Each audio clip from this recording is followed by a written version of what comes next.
Hello, I'm doing, this is a review of The Isle of Tortures by Clark Ashton Smith, short story.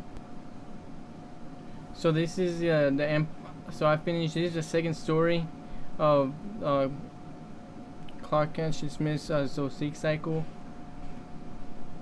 which was published in 1933. His first story that started the series was in 1932.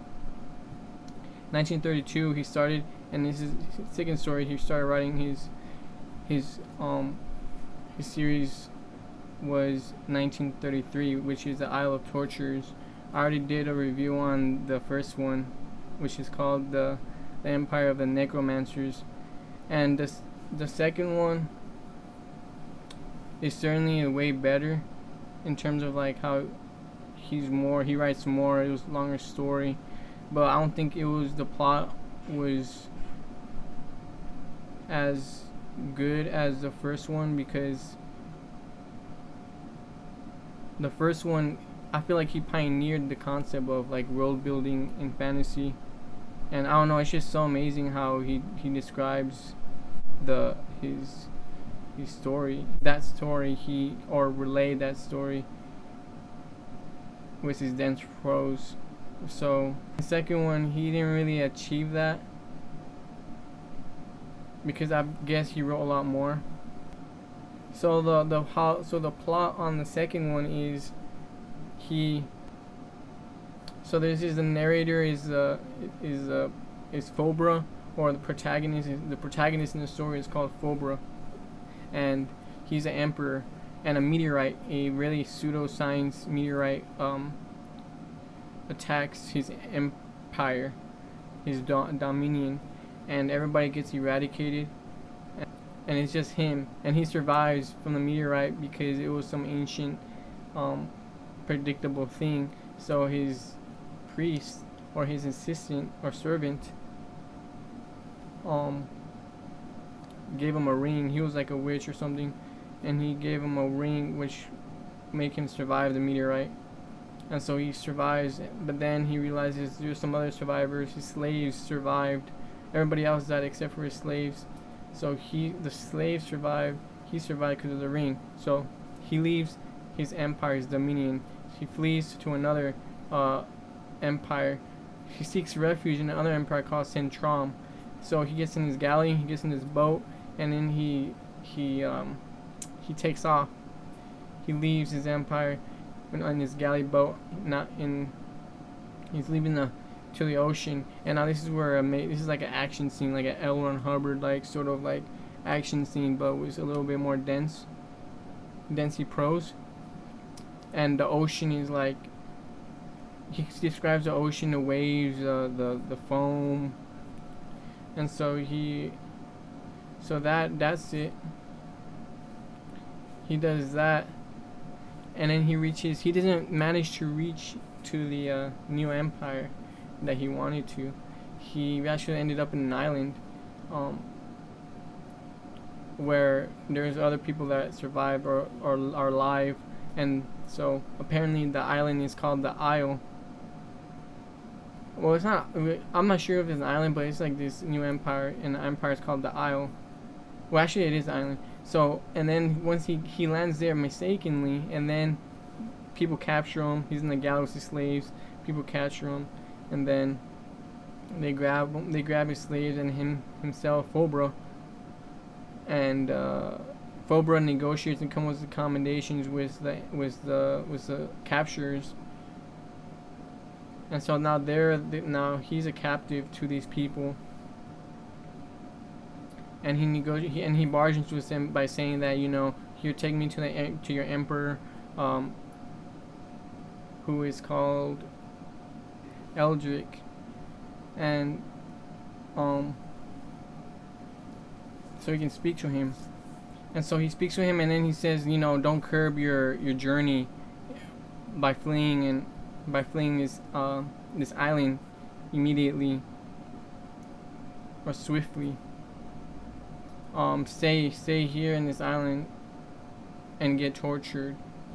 and so he stays. Phobra has to stay because he's a captive in the island, and they send him into the cell, and then the first torture scene happens, and the first torture episode, basically they burn him with fabrics. They give him snakes, like snakes, a very hairy snake was, and then they wrap him around with it. They put poison. They put his clothes. They soak clothing with poison, and then they put it on him so it can burn his skin because they did it in a corrosive liquid. And then those are the slave torture type of tortures they'll do in the first session, and in the second session, I'm not sure I remember the second one. Oh yeah, it was a snake. They give him a snake, and then the third, they wrap him up. They wrap him with the snake. They wrap a snake around him, and then the snake contringes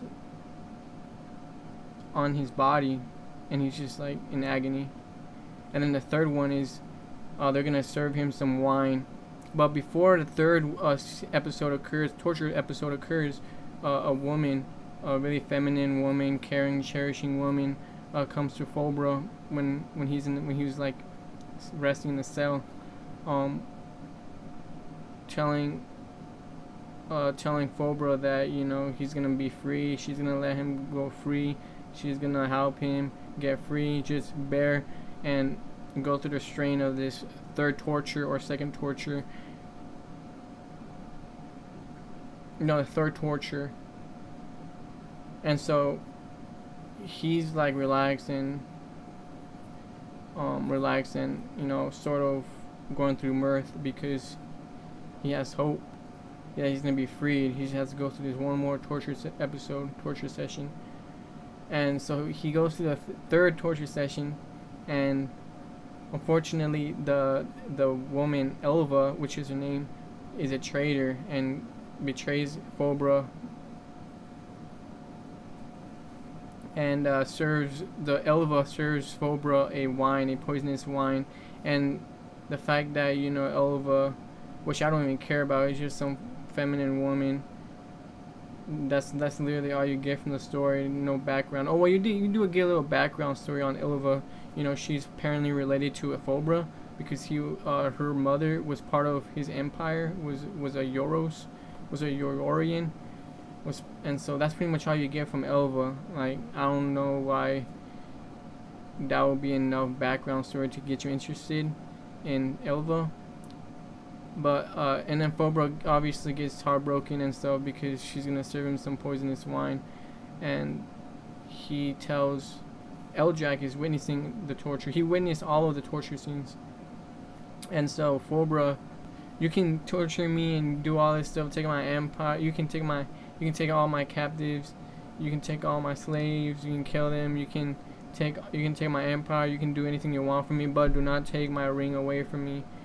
And so Eldrak obviously is tempted, and so Eldrak takes a ring from Phobra, and he completely just goes, he dies.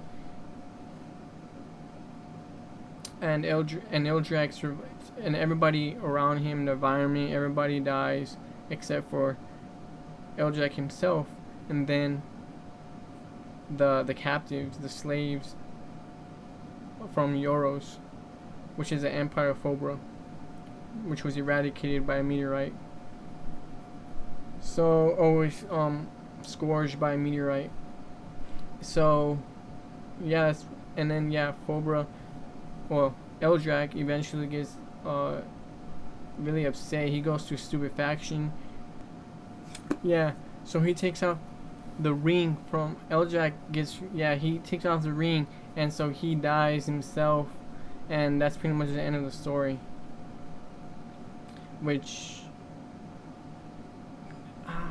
it's pretty.